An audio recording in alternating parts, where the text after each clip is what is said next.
Assalamualaikum warahmatullahi wabarakatuh. Alhamdulillahi rabbil alamin. Wassalatu wassalamu ala asyrafil anbiya'i wal mursalin Sayyidina Muhammadin wa ala alihi wa sahbihi ajma'in. Para peserta kuliah Duha Masjid Ma'ruf dan para penonton yang dirahmati Allah.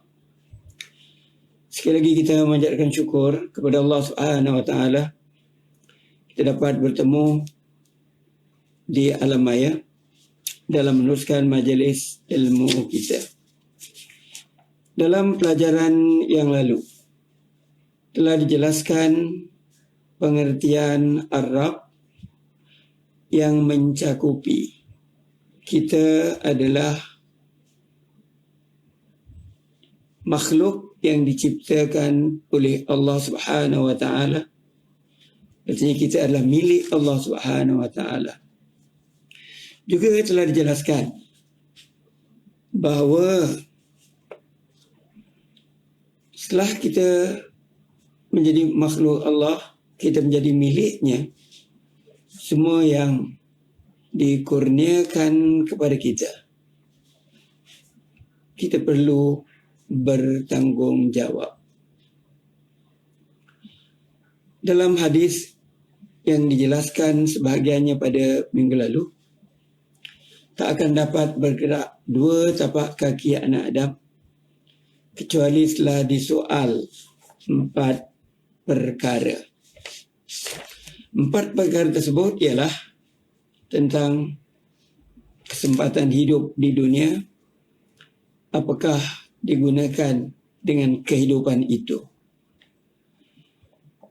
Jasad yang diberi oleh Allah Subhanahu wa taala, kesihatan, bagaimanakah ia dimanfaatkan. Dan yang ketiga akan ditanya ialah tentang ilmu dan apakah yang diamalkan dengan ilmunya. Sebenarnya Islam adalah satu agama yang menggalakkan kita berilmu. Jangan pula kita punya satu pandangan negatif, lebih banyak ilmu kita, lebih banyak kita akan ditanya. Maka lebih baik kita tidak berilmu sehingga kita tidak ditanya. Itu satu kesilapan yang besar. Kerana Rasulullah sallallahu alaihi wasallam mengingatkan kita dalam sebuah hadis yang berbunyi, talabul ilmi faridatun ala kulli muslimin. Menuntut ilmu adalah satu kefarduan, satu kewajipan bagi setiap orang Islam, laki-laki atau masuklah bila disebutkan setiap muslim. Dan ilmu itu terbagi kepada dua, sama ada ilmu fardu ain dan ilmu fardu kifayah. Jadi yang kita bincangkan ialah ilmu fardu ain yang dikaitkan dengan tanggungjawab kita sebagai seorang muslim terhadap Allah Subhanahu wa taala. Kalau fardu kifayah, ia berkaitan dengan ilmu yang berkaitan dengan kehidupan keduniaan. Penambahan ilmu hendaklah sentiasa diusahakan. Banyak hadis-hadis yang menggalakkan kita menuntut ilmu. Antaranya bila seorang itu keluar untuk menuntut ilmu, dia akan dipayungi oleh para malaikat. Dan juga ada hadis yang menjelaskan orang yang menuntut ilmu, jika mati dalam masa ia menuntut ilmu, masa menuntut ilmu itu bukanlah mati dalam kelas. Masa menuntut ilmu, kalau dia sentiasa di dalam hatinya merasakan, menimbulkan perasaan ia adalah seorang penuntut ilmu, walaupun seminggu sekali, maka jika mati, ia dianggap sebagai mati syahid.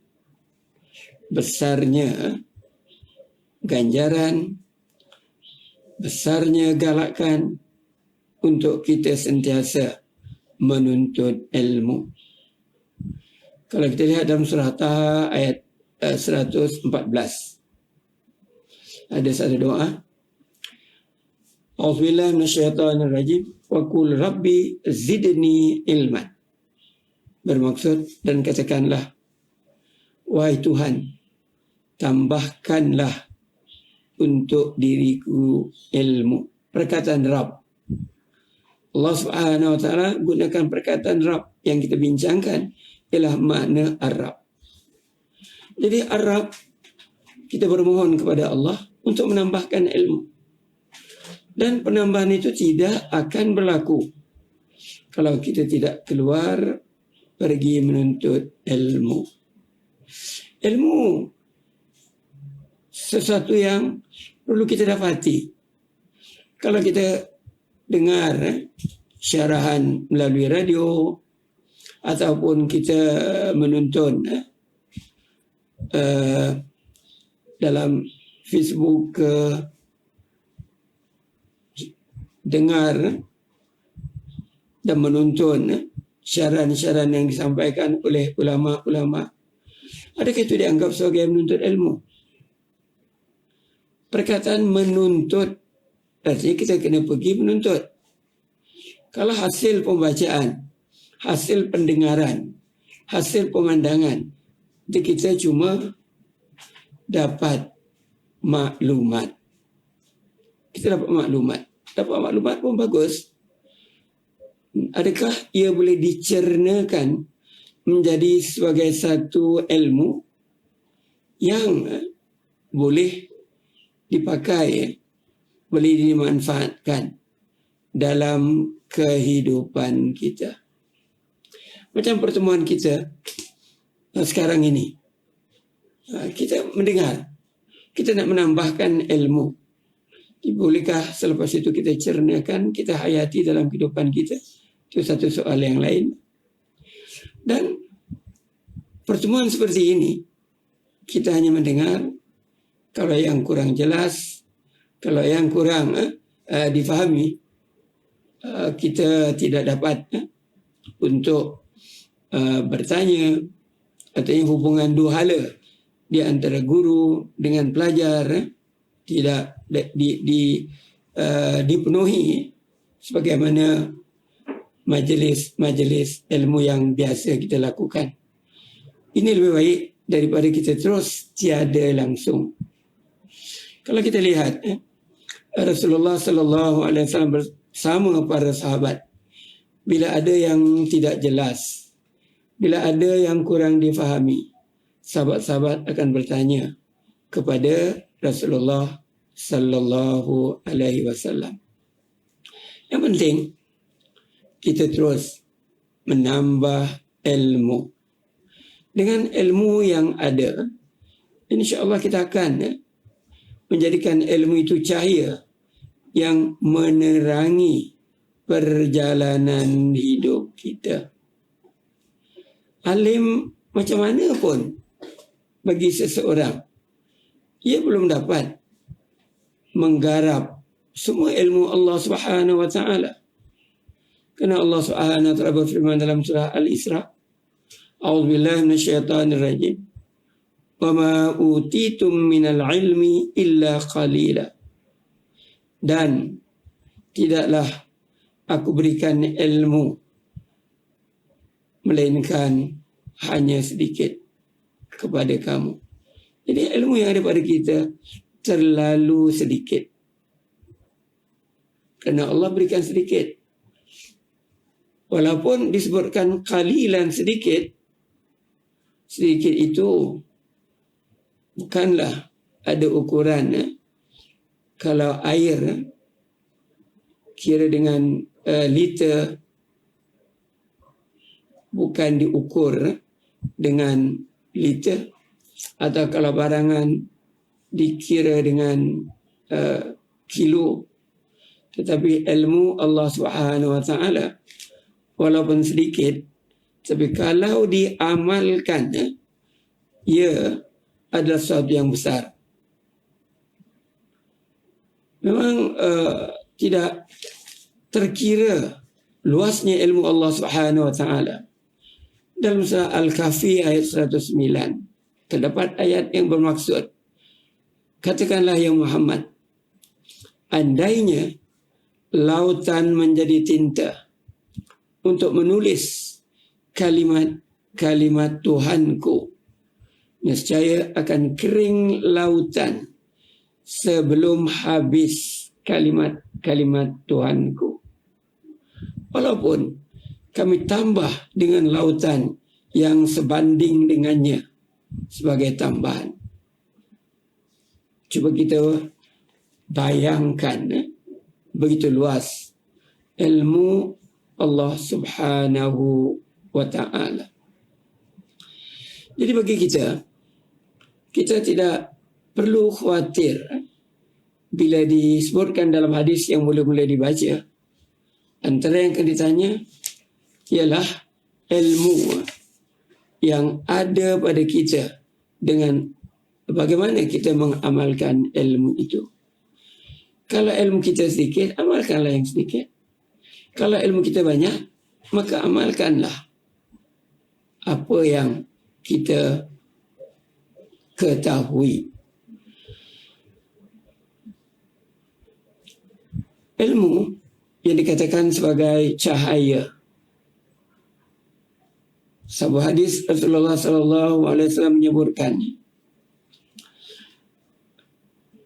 bermaksud sesiapa yang bertambah ilmunya tetapi tidak bertambah hidayah, maka tidaklah menambah ia lebih dekat kepada Allah, malah ia akan semakin jauh. Ini menunjukkan pentingnya mengamalkan ilmu. Tetapi dalam kehidupan kita hari ini, kita tahu suatu perkara itu umpamanya haram. Ilmu itu, mengetahui perkara yang haram itu fardu ain. Tapi masih ramai yang mengamalkan benda yang ditahu haram. Contoh, pembaziran. Kita tahu pembaziran adalah haram. Siapa yang membazir adalah merupakan saudara mara syaitan. Kita lihat diri kita. Adakah dalam kehidupan seharian kita berada di jalan yang lurus? Kita tidak melakukan pembaziran? Diri kita yang tahu. Tapi apa yang penting? Suatu ilmu yang kita ketahui, ini tidak boleh dilakukan, maka janganlah kita lakukan. Dan umpamanya, kita tahu satu perintah itu mesti kita lakukan. Berapa ramai yang tahu itu wajib, tetapi mereka tidak lakukan. Dapat kita lihat dalam masyarakat kita, kita simpati dengan mereka. Rajin berpuasa, tetapi bab salat mereka abaikan. Ini satu realiti yang berlaku. Jadi mudah-mudahan mereka yang disebutkan tadi, kita doakan Allah buka hatinya. Allah Subhanahu Wa Ta'ala akan memberikan bantuan kepadanya jika mereka sedar, jika mereka insaf, mereka wajib untuk melakukan. Sebab itulah banyak hadis-hadis Rasulullah sallallahu alaihi wasallam yang menyuruh kita melakukan apa yang kita tahu. Kita tak boleh bercakap ini wajib.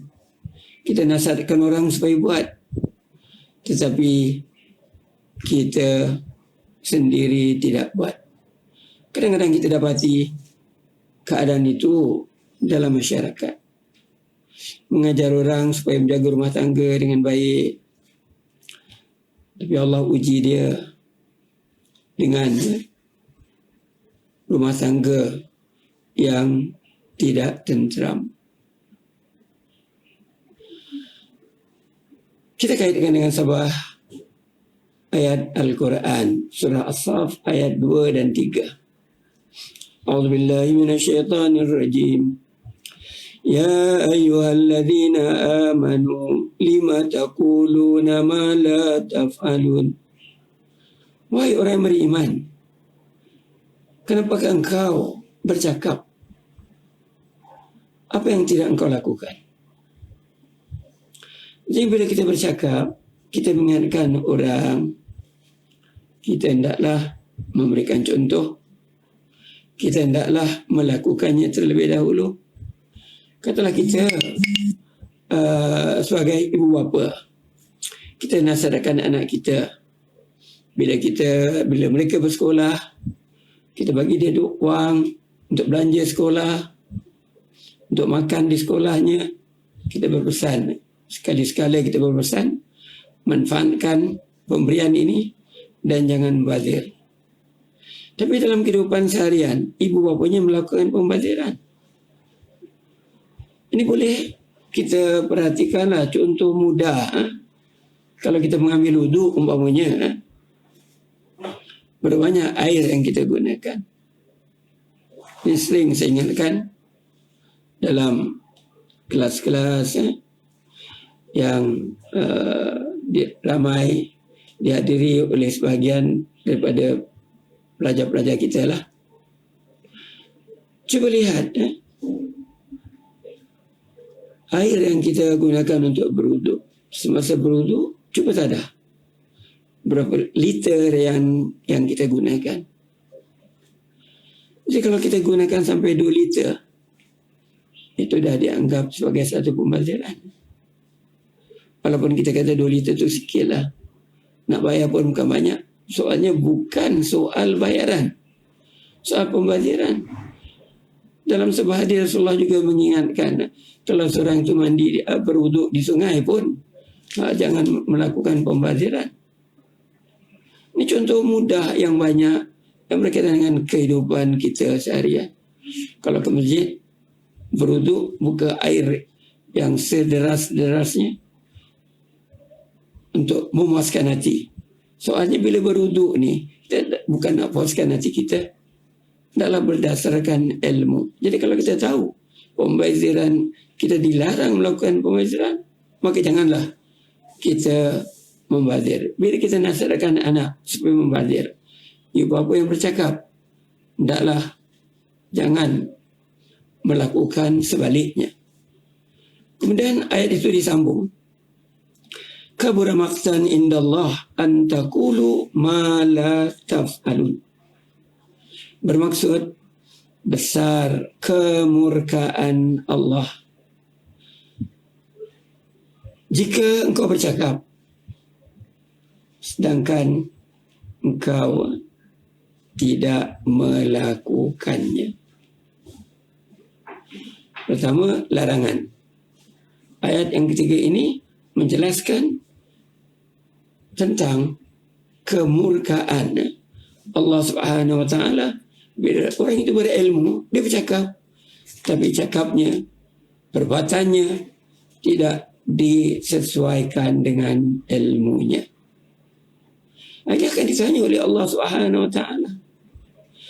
Banyak yang kita tahu, tetapi apa yang kita tahu itu sebahagiannya tidak mengamalkan. Di samping itu, kita juga dalam menyadari tentang bahaya ilmu. Kita ada ilmu, dan ilmu kita itu bukan banyak sangat. Janganlah kita merasa riak. Kita komen orang sana salah, kita komen orang sini salah. seolah-olah kita saja yang betul, berbangga dengan ilmu kita. Kalau berbangga dengan ilmu, bukan kita nak lahirkan dengan menyalahkan orang lain. Kalau nak berbangga dengan ilmu boleh, tetapi ilmu itu kita amalkan. Kita saja yang tahu, kita tak sebut pada orang lain. Kan sikap riak ni kadang-kadang kita tak sadar. Umpamanya orang pergi Mekah, buat umrah, buat haji, bila balik Singapura, dia kata dia bangga. Aku dapat mencium Hajar Aswad 2 kali. Aku dapat mencium Hajar Aswad 3 kali. Apa yang nak dibanggakan? Itu rezeki yang Allah Subhanahu Wa Taala kurniakan kepada dia. Dia bukan menjadi satu kewajipan. Malah Sayyidina Umar mengatakan, kalau aku tidak melihat Rasulullah mencium Hajar Aswad, aku tak akan menciumnya. Jadi kadang-kadang kita nak berbangga dengan apa yang telah kita lakukan, ataupun dengan ilmu yang ada kita rasa riak, sombong. Ini perlulah kita jauhi. Ini bahaya ilmu. Apatah lagi dengan ilmu yang sedikit itu, suka berdebat. Ini berlaku dalam masyarakat. Menuduh orang ini bid'ah, menuduh orang ini tidak ikut sunnah Rasul, menuduh sehingga menyakitkan hati, sedangkan kita dilarang untuk menyakiti hati sesama Muslim ataupun bukan Muslim. Soal perbezaan pendapat, kalau ia tidak bercanggah dengan sunnah, tidak bercanggah dengan Al-Quran, kita tidak seharusnya memperbesar-besarkannya. Seperti bulan Ramadan ni, ada orang salat 8 rakaat, ada orang salat 20 rakaat. Nak salat 8 rakaat, salatlah. Yang nak salat 20 rakaat, salatlah. Kita tak boleh kata yang 20 rakaat itu bid'ah. Kerana ia dimulakan oleh Sayyidina Umar bin Khattab radhiyallahu anhu. Adakah berani kita nak mengatakan yang Sayyidina Umar melakukan satu bid'ah? Sedangkan Sayyidina Umar adalah merupakan salah satu daripada 10 sahabat Rasul yang dijanjikan oleh baginda untuk mendapat syurga Allah Subhanahu Wa Taala. Jadi keceluparan orang yang ada ilmu itu satu bahaya. Kerana pendapat-pendapat yang berbeza ada sandaran. Kalau mereka menganggap itu betul, ada dalil, teruskan. Dan kita melihat perbezaan itu, kita tak boleh mengata. Siapa kita untuk menghukumkan sesuatu itu bid'ah? Sedangkan orang itu ada dalil kenapa mereka lakukan. Lainlah kalau perkara itu tidak ada dalil dalam syarak. Umpamanya masa-masa lalu ada orang yang meletakkan makanan-makanan di tepi jalan, kononnya untuk menjamu syaitan supaya dapat dirinya dilindungi daripada bahaya. Itu memang bid'ah, khurafat, tak boleh sama sekali dikaitkan dengan ajaran Allah Subhanahu Wa Taala atau yang ditunjukkan oleh Rasulullah kepada kita. Elakkanlah daripada berdebat. Kalau ada perbezaan, kita jangan berkesimpulan sendiri. Kita tanya kepada mereka yang lebih arif. Itu memang diperintahkan oleh Allah Subhanahu Wa Taala dalam Al-Quran. A'udzubillahi minasyaitonir rajim. Fas'alu ahla dzikri in kuntum la ta'lamun. Bertanyalah kepada mereka yang lebih mahir, mereka yang profesional, mereka yang alim, kalau kamu tidak mengetahui. Juga yang membahayakan orang-orang yang berilmu bila mereka mengejar nama. Kadang-kadang bukan saja yang berilmu tu mengejar nama. Mudah-mudahan Allah jauhkan para ilmuwan kita daripada hal inilah.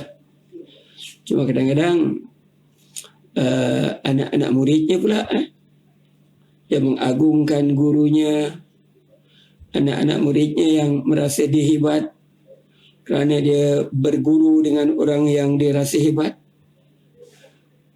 Jadi kita tak boleh untuk belajar ataupun mengajar bagi mencari nama.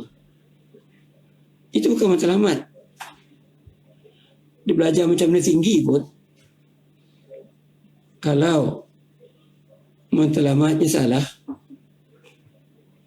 ini akan merugikan dia. Sebaliknya, dalam setiap kita yang belajar semata-mata mencari keredaan Allah, kita hendak memanfaatkan ilmu itu. Jadikan ilmu itu cahaya yang menerangi jalan kita menuju kepada keredaan Allah Subhanahu wa ta'ala. Itulah kita sentiasa diingatkan, ilmu itu sesuatu yang paling penting bagi kita. Kerana dengan ilmu kita akan selamat. Melihat kejayaan umat Islam masa lalu, katalah kejayaan orang Islam di kurun yang ke-14 ataupun sedikit sebelumnya, kita telah berada di puncak kejayaan ilmu. Kerana orang-orang yang berilmu itu, mereka menghimpunkan ilmu dengan iman. Dua itu tak boleh berpisah. Iman dengan rukun yang 6, ilmu yang ada pada kita. Jadi ilmu itu mestilah disesuaikan dengan rukun iman. Contoh yang diberikan awal tadi, bukan kerana nama, bukan kerana dollars and cent. Iman, rukun iman yang pertama, percaya kepada Allah. Segala yang kita lakukan, kita nak mencari keredaannya. Jadi kejayaan ilmuwan Islam pada masa lalu, bila mereka menghimpunkan, menggandingkan ilmu dan iman. Itu yang pertama. Dan yang kedua, mereka mengikat ilmu dan akhlak. Sebenarnya setelah berilmu, ilmu itu membentuk akhlaknya. Kalau ilmu tak dapat membentuk akhlak, ilmu itu merupakan satu knowledge, satu pengetahuan yang tidak diresapkan dalam hati, dalam fikiran dan dalam jiwa kita. Kalau gagal untuk menerapkan ilmu dalam membentuk akhlak kita, ini juga akan ditanya oleh Allah Subhanahu wa ta'ala di akhirat. Sebelum kaki kita dapat bergerak, kita akan ditanya, adakah kita menghimpunkan ilmu dengan iman? sehingga kita berada di landasan keimanan.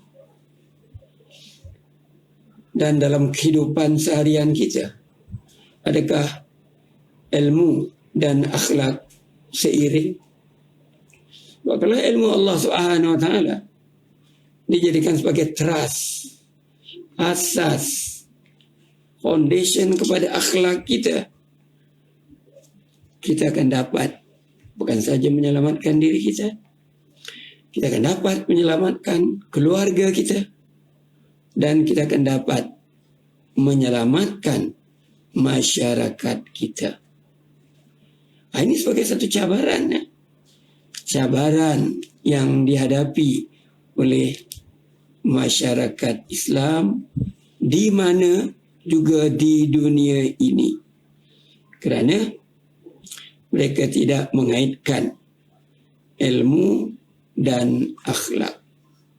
Maka berlakulah perbuatan-perbuatan yang sumbang, maka berlakulah persengketaan dalam kehidupan berkeluarga, berlakulah jenayah dan sebagainya, kerana akhlak tidak mengikut acuan ilmu, dan ilmu itu tidak dikaitkan dengan keimanan.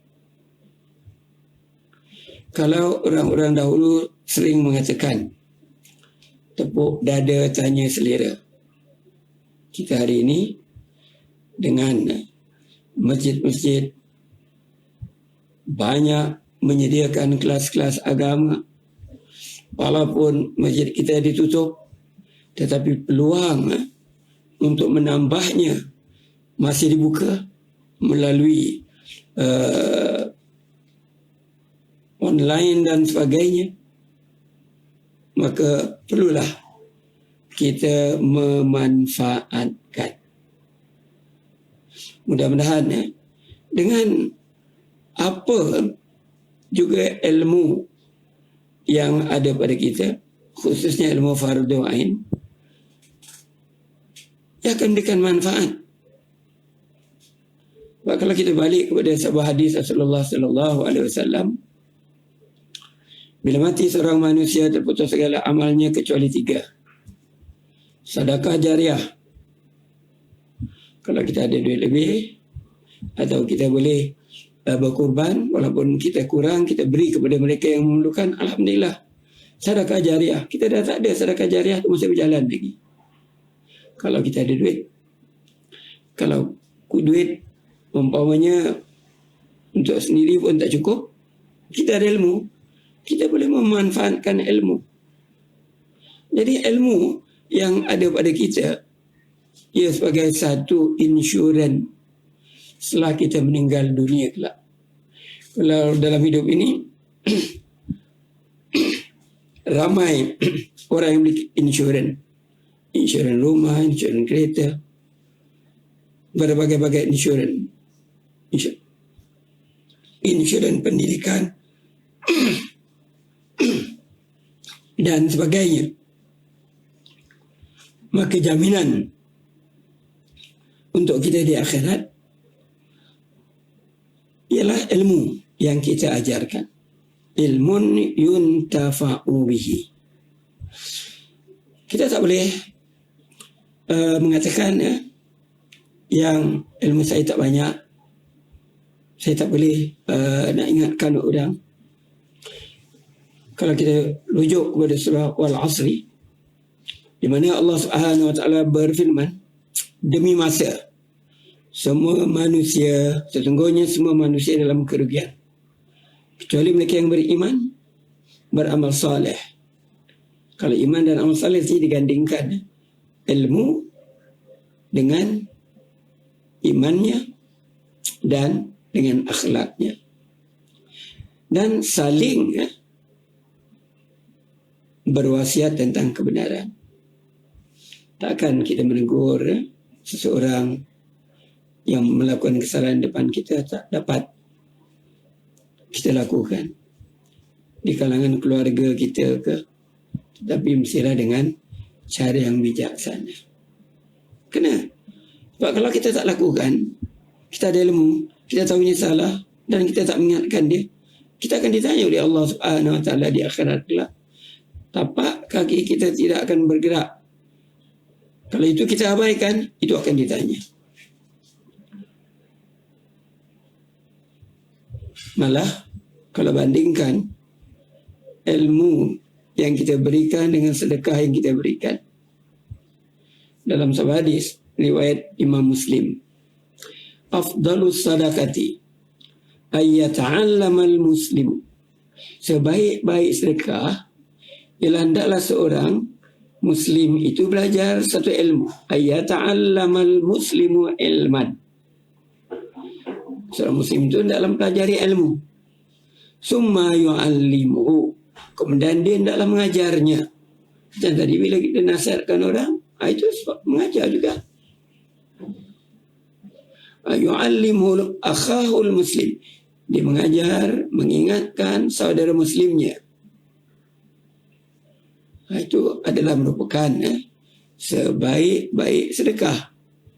Jangan pula dia kata aku dah ajar dia, aku tak perlu bersedekah. Itu orang kedekut lah. Kalau dia ada duit, dia kena sedekah. Kalau dia ada ilmu, walaupun sedikit, dia kena ingatkan. Kan dalam ayat yang kita baca tadi, surah Al-Asr, wa tawasaw bil sabri wa tawasaw bil haqqi wa tawasaw bis sabr. Dalam kita saling mengingatkan tentang kebenaran. Kalau jalan dia tak betul ke, dia perlu untuk mendapat peringatan, kita peringatkan. Dan di akhirnya wa tawasaw bis sabri, ingatkan orang supaya bersabar. Tak boleh ke ingatkan orang supaya bersabar? Tapi janganlah kita panas baran selalu, lepas tu kita nasihatkan orang supaya bersabar. Itu tak boleh. Kita mesti jadi contoh. Dan yang ketiga, hadis, kita sempurnakan hadis tu. Kita ulang semula. Pertama, sedekah jariah. Kedua, ilmu yang bermanfaat. Kemudian yang ketiga ialah anak-anak yang saleh, yang mendoakan. Peranan kita dalam kehidupan berkeluarga adalah kita usahakan untuk membentuk anak-anak yang saleh. Kalau kita tak ada duit, kalau kita kurang ilmu, maka anak-anak yang saleh itu sebagai insurans, jaminan setelah kita tidak ada di dunia, dia akan mendoakan. Jadi ilmu kita digalakkan untuk, kerana ilmu Allah dan kita dicipta oleh Allah dalam berjalan di bawah sinaran ilmu Allah. Perkataan Arab dia yang memiliki kita. Dia yang memiliki kita. Dan bila dia memiliki kita, bila dia berikan ilmu, itu ilmu perlu kita manfaatkan untuk mendekatkan diri kita kepada Allah. Jadi mudah-mudahan apa yang disampaikan ini dapat memberikan peringatan kepada para pelajar, para penonton, dan juga mudah-mudahan ia sebagai peringatan untuk diri saya. Janganlah kita sia-siakan setiap peluang yang Allah Subhanahu Wa Taala kurniakan kepada kita. Manfaatkanlah, gunakanlah dengan tujuan mendapat keredaan Allah Subhanahu Wa Taala. Dan mengakhirinya, saya mengucapkan selamat meneruskan ibadah puasa, dan sama-samalah kita bermuhasabah. Kalau tak silap hari ini hari yang ke-6 Hari Rabu hari yang ke-6. Kita bermuhasabahlah setelah 6 hari. Apakah kekurangan yang kita masih perlu untuk menambah. Kita jangan tengok dari sudut ibadat, kita tak boleh lihat apa yang telah kita lakukan. Itu bukan muhasabah. Kerana itu akan menimbulkan perasaan aku dah sempurna. Tapi dalam mencari kekurangan kita, mencari kelemahan kita agar dapat ditambah, akan dapat diperkukuhkan. Jadi dan kita sentiasa bermuhasabah usaha kita untuk mencapai matlamat berpuasa, la'allakum tattaqun. Semoga kamu menjadi orang-orang yang bertakwa, dimakbulkan oleh Allah Subhanahu wa ta'ala. Sekian, wabillahi taufiq wal hidayah. Wassalamualaikum warahmatullahi wabarakatuh.